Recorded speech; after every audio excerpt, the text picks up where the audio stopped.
Hey guys, I'm Prodigy from Kilo23.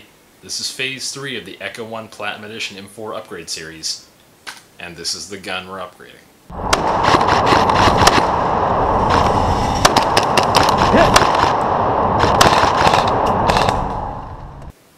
Now, last time we installed 4 upgrades: an Echo 1 basic FET, which I did some rewiring to, some Echo 1 13:1 high-speed max gears, a Modify M120 spring, and the Echo 1 Super Torque motor, which all these upgrades together just make a fantastic system here. Before that, we had the Modify Ultra Piston, the Modify Ceramic 8mm bearings, and the Modify aluminum cylinder head. I also have a sorbethane pattern here as well. Today we're going to throw some more upgrades in here, and it's going to be just really fun. So most of the upgrades are going to consist of the hop up and things like that. So let's get down to the parts we're going to use today. Alright, the first thing we're going to install today is the Modify hop-up chamber. This one I rarely see at a lot of retail stores, but it is very possible to find. The mechanics in this guy are a little bit different. I think it's a little easier to fine-tune your hop-up, so we're going to throw that in there today. Now, since we already have the Mad Bull 603 steel barrel, it's an M4 length, it's about 360 millimeters. We're going to pair that with the Baton Ryusoku flat hop bucking from Modify. This is the soft version, and it should fit pretty well in the Modify hop-up chamber. Now, last but not least, we're going to throw a Magwell lock brace in there. This is kind of a cool item.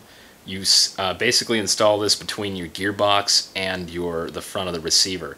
And it acts as a spacer, so in theory your gearbox shell should not ever crack. Alright, here we have our Mad Bull 603 M4 length steel barrel and our stock Echo 1 chamber. Now, it's a basic plastic chamber, it works well, but we're going to start by installing the new Modify chamber and flat hop bucking. Lots of little pieces everywhere, pretty confusing, huh? Well, hopefully not. Now, tucked away in the back of your hop-up packaging, you might not have even noticed it actually, is a little instruction manual. This actually makes it pretty easy to assemble this chamber. It might look a little bit daunting at first, but it's really not that difficult.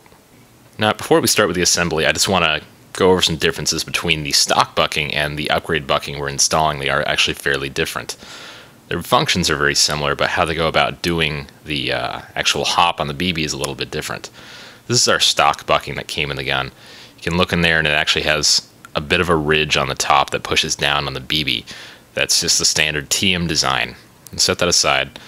And this is our new Modify flat hop. It's the Baton Ryusoku bucking. This is the soft type, and they actually started doing this in like a grayish color, so that's a little different. The inside does not have a ridge at all, which is completely different from the stock TM design. Now, the reason for that is because this small flat nub here presses down on the top of it like your standard cylindrical nub would on a TM design. This is going to put a flatter surface down on the top of the bucking, like so. And it's going to, in theory, give your BB better surface contact with the bucking and give it a much more accurate, more consistent shot. Our first step is actually pretty simple. You take the long spring and put it in the rod here, so that way your hop-up unit will have some thrust back and hopefully get a better seal against your gearbox. Let's go ahead and take our bucking here, line the ridge on the bucking up with the groove on the bottom of the barrel, and they just slide on there. Next up, let's go ahead and slide our bucking and barrel in. Shouldn't take too much work. This one fits very snugly in there. And you want your ridge to be in the bottom here so the hop-up window is facing the top. You get your two little notches here, and you take the black C-clip here, clip that on, and it should fit pretty firmly. Now, this next part can be a little bit tricky. I'm shining a light in here so you can see it pretty well. Take some needle nose pliers and put the flat hop nub right in the center of the hop-up opening window there. And you want your nub to be facing upward so the flat surface is facing down against the bucking. Now, this next portion, you're going to have to make a choice. We have two arms here. This one already has the plastic nub portion as part of the casting there. This one, the one we're going to use, actually has the cutout, so your nub or whatever you want, if you're using an H nub or something or like that, or the flat hop which we're using today, this will work with that very well. This part can be a little bit tricky. Your arm is going to insert in here. You're going to line the hole on that up with this little hole right here. A little brass pin Just punch that in right there. It shouldn't take too much effort. And then on the opposite side, this small O-ring will fit over the opposite end so it does not fall out or get punched out or anything like that. Now the other small spring that comes with the package will sit right here, and it will press against the hop-up arm right here. Now from here on out, it's very similar to assembling a normal hop-up chamber, except that the arm here uses gears instead of just a push system. So you've got this double gear here with a brass insert and pin in there. So we're going to install that right in here. Very simple. And on the opposite side here, you take your O-ring and you just pop it on over it like so. From here you can take the larger O-ring that comes with the set and your largest dial. After inserting this little wheel right here, take the small screw that's included and just screw it down until it's nice and tight. That O-ring should keep it very, very tight in there.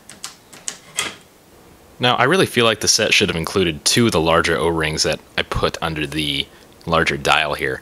There's a groove here for that style O-ring, and I feel like there should really be two in the set. One for the feeding nozzle here, and one for sitting under the O-ring to keep your dials really firm. Now the instructions show this little silver ring to fit on the very back of the hop-up unit here. Yeah, we'll find out if that's really necessary or not. Now after briefly reassembling the gun, I actually found that this little ring on the back of the chamber really is not necessary, at least on this model. It really depends. It might, oddly enough, be necessary depending on what gun you have this chamber installed in. Alright, our last item of the day is actually the Modify well lock brace. Now this will sit between your gearbox around your hop-up chamber and push against the front of the receiver just inside of it. Now the theory is that bridging the gap between the gearbox and the front of the receiver with a solid piece of metal will actually decrease the stress on the front of your gearbox and help it to not crack or fracture over time. It's actually a really cool idea. Now, so that everyone is aware, this gun does have a working bolt catch. This well lock brace doesn't work very well with those, and I actually had to sand down the little pin that the spring sits on right here. So you may have to modify your gun a little bit if you have a working bolt catch so it'll fit this unit. Now, the easiest way I found to actually install this unit was to go ahead and install your hop-up chamber and slide the well lock in just behind it. Make sure it's as tight to the front as possible and as far up in there as you can get it, because this thing doesn't exactly fit the best in this particular gun, so it might take a little bit of fitting. Now, because my bolt catch was really not working very well and the fake bolt would actually stay back a little bit, this guy was putting a lot of pressure on it. I went ahead and sanded down the side of it just a little bit, so that should help the fake bolt to go back forward a little bit better every time. Now, this is the portion that can get a little bit tricky. Go ahead and reinstall your upper receiver, your hop-up, and all that with the lock brace installed. Now, have those screws already screwed in. They should already be, so don't worry about unscrewing them yet. At this point, when you have your receiver totally back together, go ahead and unscrew those.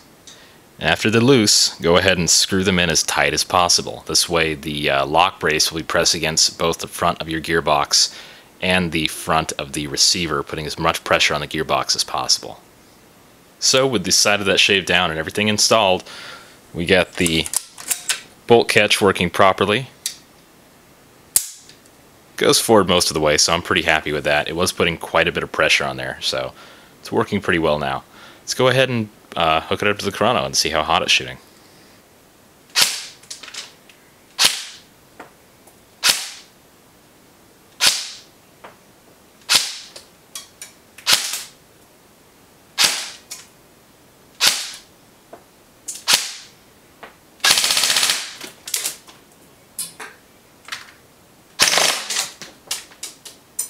Alright, that was phase 3. We installed the Modify lock brace, the Modify soft Baton Ryusoku flat hop bucking, and the Modify hop-up chamber.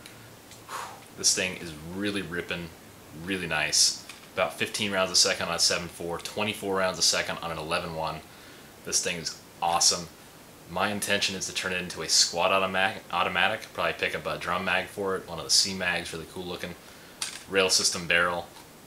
You know, next time I might show you guys how to install a nice rail system. So, just wait. It's going to be really cool. Tell me what you guys think about this, what else I should do to it. It is a sick little gun. I'm really super happy with it. I'm stoked to use it on the airsoft field. So look forward to some gameplay with this. Thanks guys, I'm Prodigy from Kilo23. Again, big thanks to Brian from Echo One and the guys over at Jag for letting me check out all this awesome stuff and let me put it together. It's been so much fun so far. Thanks guys, take it easy.